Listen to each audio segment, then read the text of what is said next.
Hey, what's poppin'? It's your boy Jay the Comedian. How y'all doing today? Oh, how am I doing? Oh, it's another beautiful day in Chicago.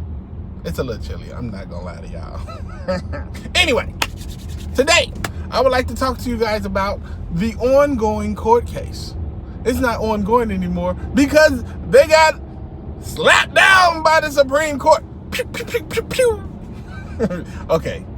Well, this is the thing that I wanted to talk to you guys about today in general. I've been thinking about all the other times that the Jehovah Witnesses have to go to court. And I am struggling to find a time they went to court for a really noble cause. And if you know, leave in the comment section the time the Jehovah Witnesses went to court for a nice, noble cause. For some, you could say, good job, Jehovah Witnesses. That's worth fighting for.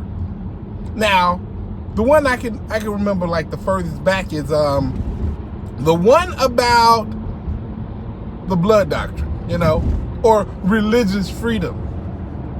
They went to court because they felt that their religious freedom was being infringed on because the United States felt that the blood doctrine was too extreme of a belief.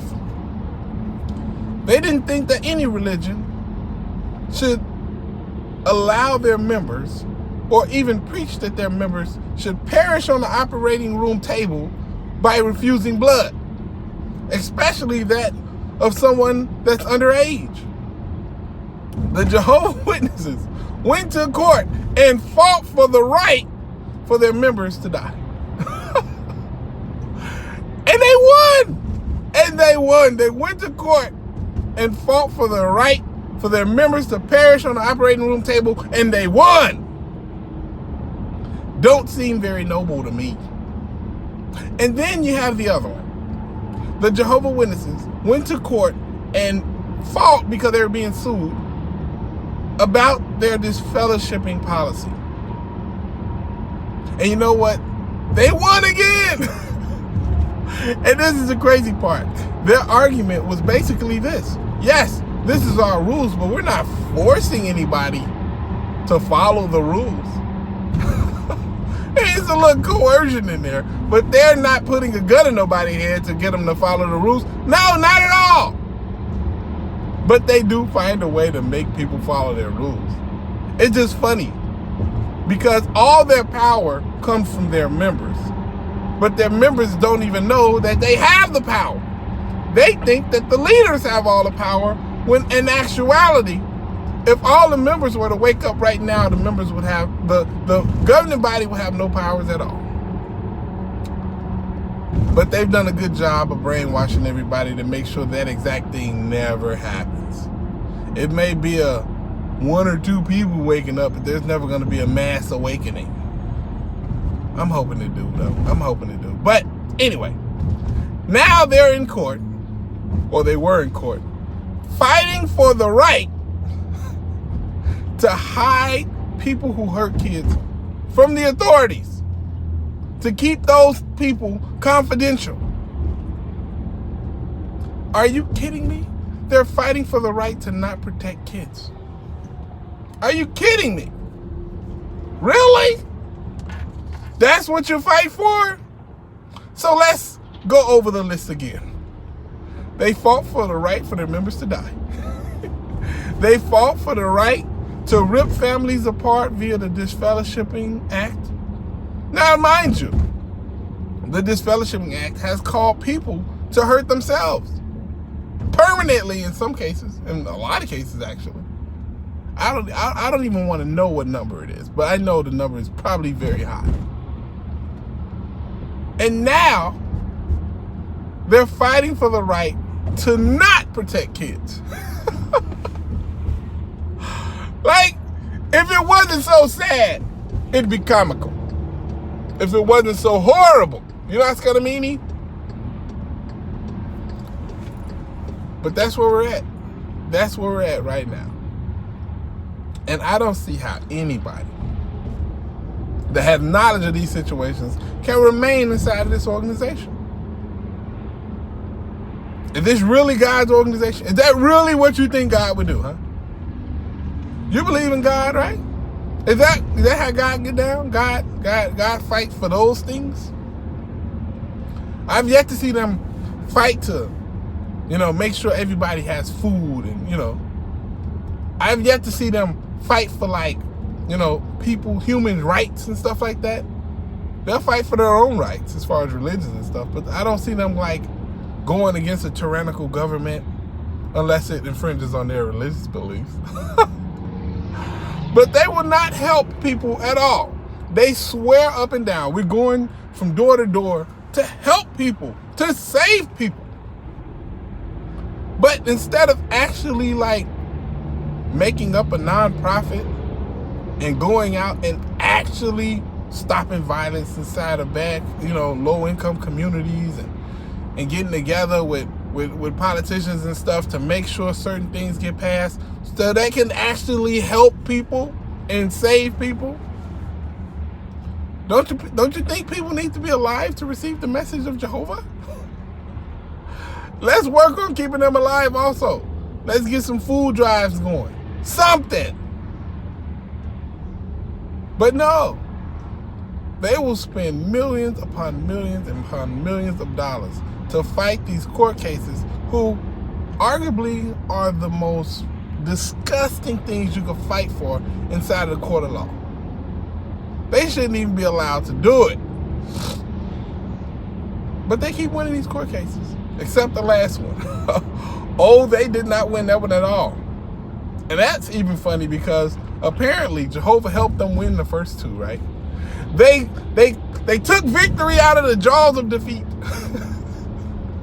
According to the disfellowshipping and the blood doctrine trials. You know what I'm saying? There, Jehovah snatched victory from the jaws of defeat. So what happened in this case?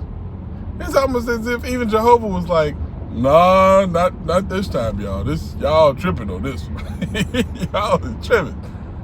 But no, they don't take the fact that they keep losing this case, they keep appealing it, keep losing, keep appealing, keep losing. They haven't taken that yet as a sign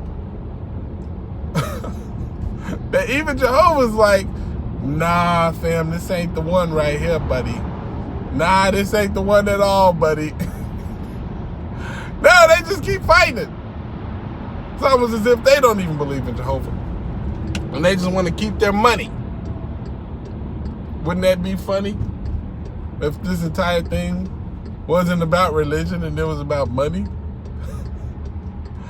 Oh, if you think I'm lying, I got a couple arguments to back that up.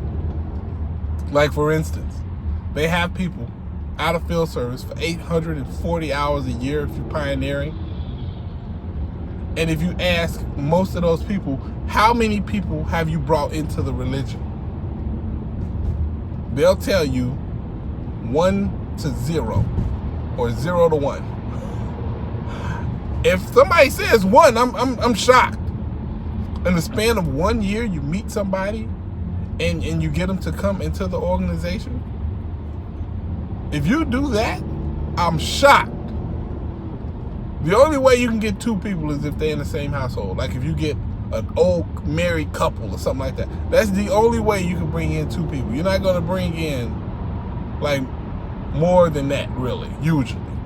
Unless you get somebody to indoctrinate their children or something like that. But the bigger point is by spending all of that time out in the ministry and doing all this preaching work, if it's not resulting in new people coming into the organization, I'm going to tell you now, most people get 0 people. Most people have 0 people coming into the organization. So it begs the question, what are y'all doing out there? So what's the point of being out there? One is to secure that brainwashing, to reinforce it, you know what I'm meaning? That's one reason. And the other reason is donations. You got it, ladies and gentlemen. Donations. If each member of the Jehovah Witness organization brings in $1, that's $8 million. Over $8 million for the Watchtower Tract Society. And trust me, they're bringing in way more than that.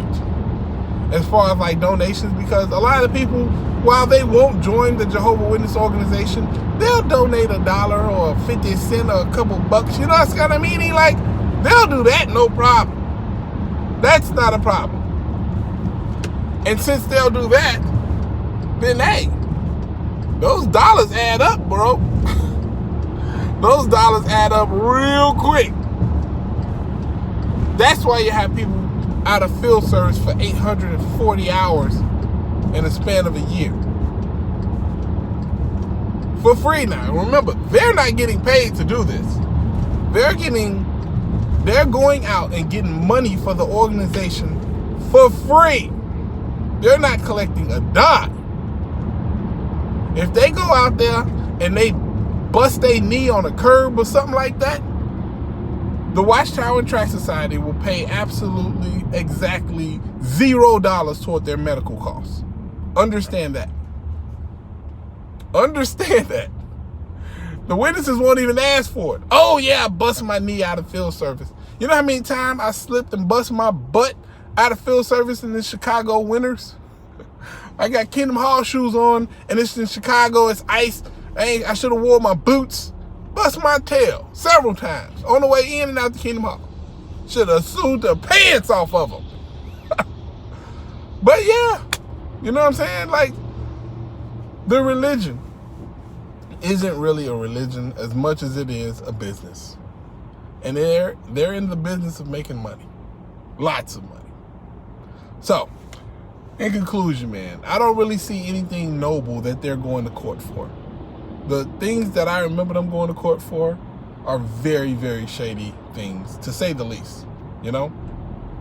If you know any noble causes, leave in the comment section the noble causes they went to court for. I would love to read about it. And if you're new to the page, please subscribe, and you'll see content like this all the time. Hopefully better than today's. But anyway, I hope y'all having a great day. My day's going great so far. Holla at your guala. Deuces.